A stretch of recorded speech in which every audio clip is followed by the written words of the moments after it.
ঘুমে ওষুধ মিশিয়ে দিয়েছে, আজরাইলের হাতে দিয়েছে, আজরাইল ঢক ঢক ঢক ঢক ঢক ঢক করে খেয়ে আজরাইল ঘুমিয়ে গেছে। আর ও ছেলেটাকে বলছে যে আমি আস্তে আস্তে পা টিপে টিপে টিপে টিপে গিয়ে তার কাছে লিস্টটা ছিল, ওই লিস্টটাকে ভালো করে দেখি 1 নম্বরে আমার নাম, আমি ওই নামটাকে ভালো করে কেটে 100 নম্বরে নামটা লিখে দিচ্ছি। বছর বয়স, তার bicep tricep chest six pack মিলে তার গায়ে ব্যাপক শক্তি, বডি বিল্ডার, 30 বছরের যুবক। হঠাৎ করে তার কাছে আজরাইল এসেছে। সে বলছে, সে মনে মনে বলছে, সে আবেগের কথা লিখছে, নিজের কথা নিজে লিখছে, তৈরি করে করে বানোয়াটি করে লিখছে যে আজরাইল এসেছে। এসে বলছে তুমি রেডি হও। কেন আমি রেডি হব? আমার 30 বছর বয়স। বলে তুমি জানো না আজরাইল আসলে কি হয়? বলে হ্যাঁ, জান কবজ হয়ে যায়। বলে আমি তোমার জান কবজ করতে এসেছি। বলে যেই বলেছে আমার মনটা ছোট হয়ে গেছে, মনটা যেই ছোট হয়ে গেছে, আমি তখন আজরাইলকে বললাম আপনি দেখতে পাচ্ছেন আমার শরীরে কত শক্তি, এই অবস্থায় 30 বছর বয়সে কেউ আমি জান কবজ করে? হ্যাঁ, 70-80 বছর লোক তাদেরকে দেখতে পাওনি, আমাকে দেখতে পেয়েছো? বলে এটা তো আমার কাজ নয়, তো আল্লাহ পাক আমাকে হুকুম করেছে আর একটা লিস্ট তৈরি করে দিয়েছে। একটা আমার কাছে একটা খাতা দিয়েছে, সেই খাতার একটা লিস্ট তৈরি করে দিয়েছে। এই দেখো 100 নম্বর, 100টা জান কবজ করতে হবে। এই 100 এর মধ্যে 1 নম্বর নাম তোমার। তার নাম কি? কলিমুল। কি না? কলিমুল 100 নম্বরে নাম। তো তখন বলছে কিছু করার নেই, যেতেই হবে। তখন বলছে শোনেন না, শেষ পয়সাটা রাখেন আমার কথা। বলে কি? বলে আমার সামনে কথা বলা। বলে দেখুন আমি একটা ইয়াং ছেলে, 30 বছরের ছেলে, তা আমি সেই জায়গায় চলে যাবো, তা আপনাকে একটু আপ্যায়ন করি, আপনাকে খিদমত করি, আপনাকে কিছু মেহমানদারি করি। আজরাইল বলছে এত বড় সাহস তোমার যে আজ পর্যন্ত এতটাকে জান কবজ করতে গেলাম, তারা ভয়ে তাদের গায়ে দিয়ে ঘাম বেরোয়, আর তুমি বলছো আমাকে আপ্যায়ন করবে? কি আপ্যায়ন করবে? বলে আমি আপনাকে 1 কাপ চা খাওয়াবো। বুঝতে পারছেন? বলে আমি আপনাকে 1 কাপ চা খাওয়াবো। তুই চা খাওয়াবে? বলে হ্যাঁ। বলে ঠিক আছে দাও দাও। তা ছেলেটা যখন চা দিচ্ছে, ও কি করেছে, চায়ে ঘুমের ওষুধ মিশিয়ে দিয়েছে। চায়ে ঘুমের ওষুধ মিশিয়ে দিয়েছে, আজরাইলের হাতে দিয়েছে, আজরাইল ঢক ঢক ঢক ঢক ঢক ঢক করে খেয়ে আজরাইল ঘুমিয়ে গেছে। আর ও ছেলেটাকে বলছে যে আমি আস্তে আস্তে পা টিপে টিপে টিপে টিপে গিয়ে তার কাছে লিস্টটা ছিল, ওই লিস্টটাকে ভালো করে দেখি 1 নম্বরে আমার নাম, আমি ওই নামটাকে ভালো করে কেটে 100 নম্বরে নামটা লিখে দিচ্ছি। কত নম্বরে দিয়েছে? 100 নম্বর। এখন আজরাইল ঘুম থেকে উঠেছে, উঠে খুব খুশি ছেলেটা যে এত জায়গায় জান কবজ করতে গেলাম, কেউ আমাকে চা খাওয়ালো না, তুমি আমাকে চা খাওয়ালে, যাও তোমার উপরে এত খুশি হয়ে গেছি, তোমার উপরে আমি এত খুশি হয়েছি, তোমাকে এত ভালোবেসে ফেলেছি, আমি আজকে 1 নম্বর থেকে জান কবজ করবো না, 100 নম্বর থেকে জান কবজ করবো। বুঝতে? আমাদের অবস্থা হচ্ছে এই জায়গায় আমরা খুব চালাকি করি। ভাই চালাকি করা খারাপ, অতি চালাকি করা কি বলেন তো? অতি চালাকি কি? আমার ভাই জানেরা, হে নবী পাকের উম্মত উম্মতিরা, হে নবী দেবানা, আল্লাহ কোরআন বলছে বান্দা, ইন্নাল্লাহা লা ইউগাইয়িরু মা বিকওমিন হাত্তা ইউগাইয়িরু মা বিআনফুসিহিম। আমার আল্লাহ বলছে ও বান্দা, যে কওম নিজে পরিবর্তন হওয়ার চেষ্টা করে না, আমি আল্লাহ পাক ওই জাতি ওই কওমকে কখনোর জন্য পরিবর্তন ঘটায় না। ও ছোটটা নামাজ পড়ে না, রোজা রাখে না, যাকাত দেয় না, দান খয়রাত করে না, এখনো সময় আছে বাবা, ফিরে এসো, ফিরে এসো, পিতামাতার মূল্যায়ন দাও, বড় ভাইকে সম্মান করো, ছোট ভাইকে স্নেহ করো, হালাল ইনকাম করো, হালাল ব্যবসা করো। ও যুবকেরা, তুমি যে পাল্লাতে সুন্দর করে পাল্লা দিয়ে তুমি যে হিসাব করো, ওই পাল্লাতে তুমি কখনো কম দিও না, পর্যাপ্ত পরিমাণে যেটা সহি সালামত ভরে দেওয়ার কথা, তুমি সেইভাবে পাল্লা মাপতে থাকো। ও যুবকেরা, কোন মানুষের সঙ্গে চিটিংবাজি জোচ্চুরি করো না।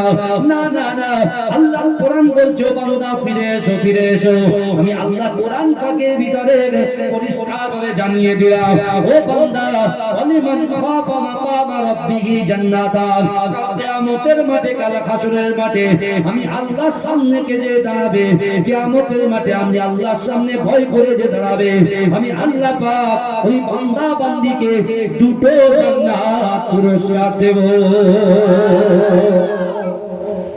জোরে বলে ফিরে এসে নামাজ পড়ো। আমরা 24 ঘন্টার ভিতরে 24 ঘন্টার ভিতরে আমরা মোবাইলের 8 থেকে 10 ঘন্টা সময়, যেটা ঘুমানোর টাইম, সারাদিন আমার যুবকরা কেউ পুট্টি প্যারিসের কে চাষাবাদ করে, কেউ ওদিকে চামচার কাজে যায়। আপনাদের কিসের কাজ আছে? আপনাদের কাজটা কিসের কাজ? কাজ করেন এখানে বেশি বেশি? হ্যাঁ, চাষবাস। চাষবাস করে সারাদিন চাষবাস করে ক্লান্ত হয়ে যায় তো সকালবেলা রাত্রে ঘুমাবে না তো এই মোবাইল দিয়ে খট খট খট খট খট করে কি করে না? সারাদিন অক্লান্ত পরিশ্রম করার পর রাতের বেলা মোবাইল দেখতে দেখতে যেই আসসালাতু খায়রুম মিনান নাওম যেই বলবে পায়ের কাছে কাঁটাটা সেই আজানটা দেবে, সাথে সাথে মাথার কাছে কি আছে? চার্জার আছে।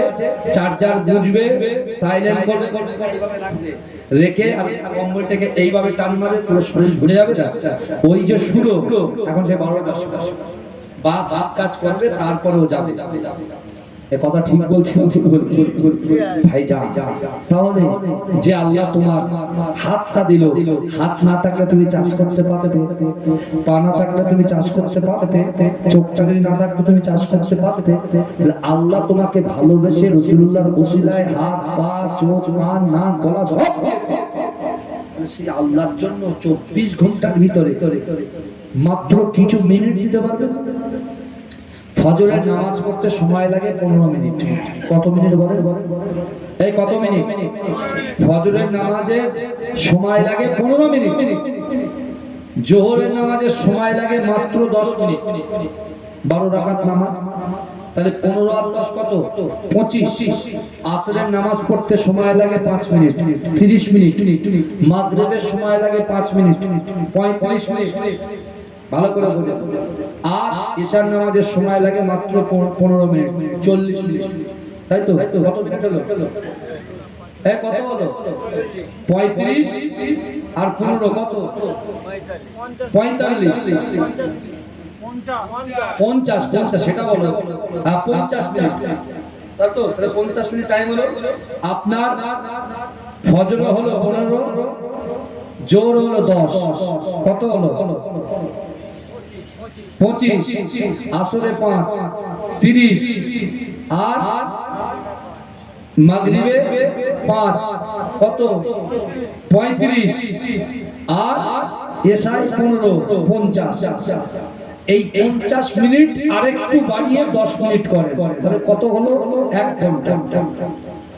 24 ঘন্টার ভিতরে 1 ঘন্টা সময় যদি তুমি আল্লাহকে দিতে পারো, আল্লাহর রাস্তায় দিতে পারো, হুকুকুল্লাহ, হুকুকুল ইবাদ পঙ্খানুপঙ্খভাবে যদি আদায় করতে পারো, আজকে এই গ্রাম থেকে তোমরা হাত তুলেছো কাবা বাইতুল্লাহ শরীফ যাওয়ার, আল্লাহ তোমার অসম্ভবকে সম্ভব করে দেবে। যদি বলুন না সুবহানাল্লাহ।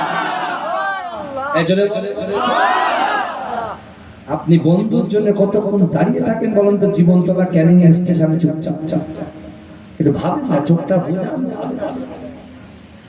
সব আব্দুল্লাহ ইবনে যাকাবিয়া রাসূলকে কত মহব্বত করেছে, আল্লাহকে কত ভয় করেছে, নামাজের পাটিতে কত মুনাজারি করেছে।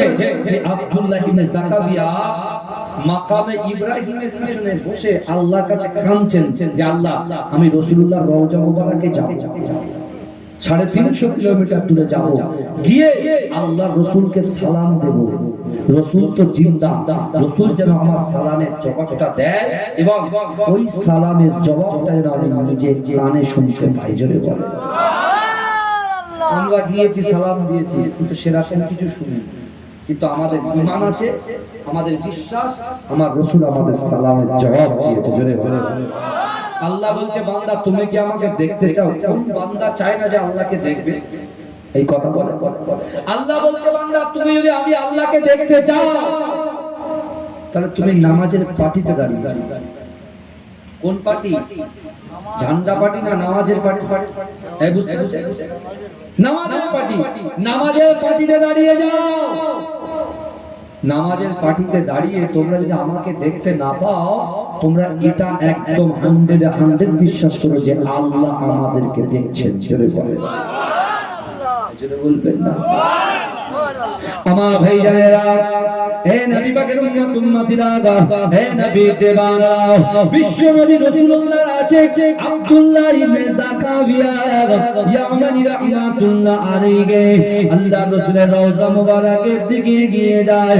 ও যুবকেরা, আল্লাহ রাসূলের রওজা মুবারকের সামনে গিয়ে দাঁড়ায়। ও যুবকেরা, তিনি আজান দেয়, ঝরঝর ঝরঝর করে কাঁদে। সেখানে মাটি গুঁড়ি দিয়ে হঠাৎ রুকু অবস্থায় দাঁড়িয়ে একমত অবস্থার মতো অবস্থায় দাঁড়িয়ে যায়। ও যুবকেরা, বসে পড়ে আল্লাহর কাছে কাঁদে। ওগো রব্বুল আলামিন, আল্লাহ পাক, আমি রাসূলুল্লাহ সাল্লাল্লাহু আলাইহি ওয়াসাল্লামকে সালাম দেব, আল্লাহ ওই সালামের জবাবটা যেন আমি নিজে কানে শুনতে পাই। ও যুবকেরা, না না না, মুনাফিক আগে জামানায় ছিল, এখনো আছে, আগামীও তো থাকবে। কি থাকবে না, কথা বলে? এ মুনাফিক কিন্তু সব জায়গায়, কোন জায়গায় বাকি নেই। একটা নতুন মুনাফিক গজিয়েছে, বুঝতে পেরেছেন? হ্যাঁ, আমি এখন কিছু বলবো না, আমি বলবো পরে ইনশাআল্লাহ। বুঝতে পেরেছেন? এখন মুসলমানদেরকে ডিভাইডেড করছে। আমাদের একতা হওয়ার দরকার। হ্যাঁ, কটা নেতা নেবে তুমি? বুঝতে পারছেন? আমাদের তো একতা হয়ে থাকার দরকার। আমরা যদি এখন দলে দলে ভাগ হয়ে যাই তো লাভ হয়ে যাবে। এই সেন্স তো আমাদের কারণ নেই, সব গন্ডগোল হয়ে যাচ্ছে। বুঝতে পারছেন? হ্যাঁ, মসজিদ হচ্ছে আল্লাহর ঘর, মসজিদ নিয়ে রাজনীতি করতে আসে না, কথা বলেন? আপনারা বুঝতে পারছেন? হ্যাঁ, কি করছে আল্লাহ। কিন্তু আমার ভাই জানেরা, হে নবী পাকের উম্মত উম্মতিরা, হে নবী দেবানারা, বিশ্ব নবী রাসূলুল্লাহ সাল্লাল্লাহু আলাইহি ওয়াসাল্লামের রওজা মুবারকের সামনে, বিশ্ব নবী রাসূলুল্লাহ সাল্লাল্লাহু আলাইহি ওয়াসাল্লামের রওজা মুবারকের সামনে কিছুটা দূরে একজন মুনাফিক কিন্তু আব্দুল্লাহর দিকে তাকিয়ে আছে। তার মুখে দাঁড়িয়ে আছে, মাথায় পাগড়ি আছে, পরনে জুব্বা আছে, সে এমন করে তাকিয়ে আছে, আর সে মনে মনে করছে আব্দুল্লাহর বেটা কবে দুনিয়া থেকে চলে গেছে, এখনো কি তারই মহব্বতের পাগলগুলো আছে। ওর একদিন কি আমার একদিন কি করে দেখবো। ও যুবকেরা, আব্দুল্লাহ ইবনে যাকারিয়া তিনি আল্লাহর কাছে কাঁদে, আল্লাহ পাক এখনি সালাম দেব, সেই সালামের জবাব কানা আমি রাসূলুল্লাহকে যখন সালাম দেব, আল্লাহ রাসূল যেন সালামের জবাবটা দিয়ে দেয়। ও যুবকেরা, আব্দুল্লাহ ইবনে যাকারিয়া আল্লাহর রাসূলের রওজা মুবারকের সামনে দাঁড়িয়ে প্রথমবার সালাম দিলে, আসসালামু আলাইকা ইয়া রাসূলুল্লাহ, আসসালামু আলাইকা ইয়া হাবিবাল্লাহ। ও যুবকেরা, প্রথম সালামের জবাব তিনি পেলেন না, দ্বিতীয়বার সালাম দিলেন, দ্বিতীয়বার পেলেন না, তৃতীয়বার যে সালাম দিলেন, আব্দুল্লাহ ইবনে যাকারিয়া আল্লাহর রাসূল তার সালামের জবাবটা যখন দিলেন, আব্দুল্লাহ ইবনে যাকারিয়া আল্লাহর রাসূলের সালামটা নিজে কানে শুনতে পেলেন।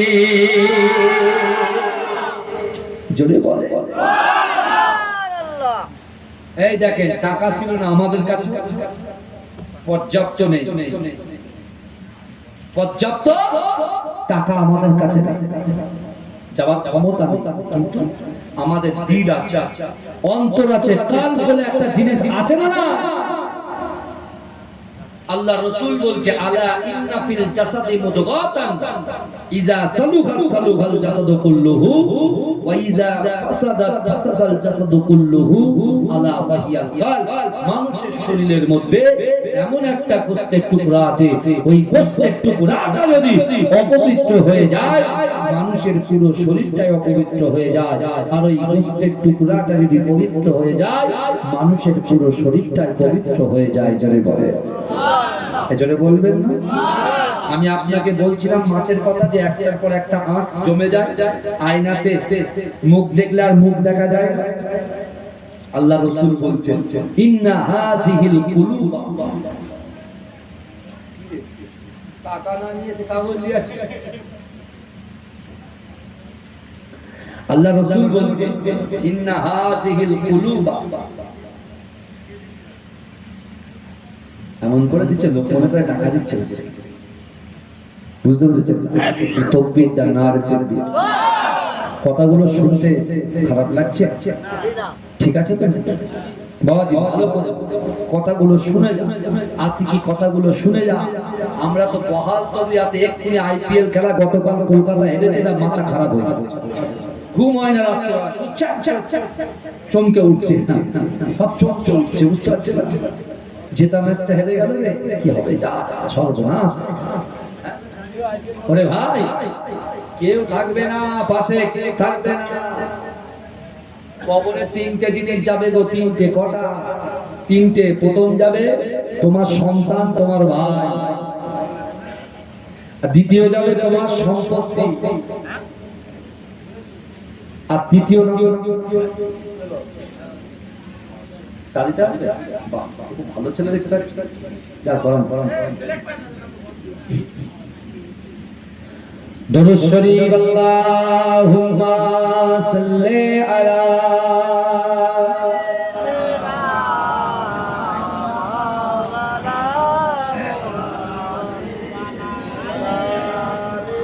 আমার এই মনের সেই কামনা সোনার মদিনা।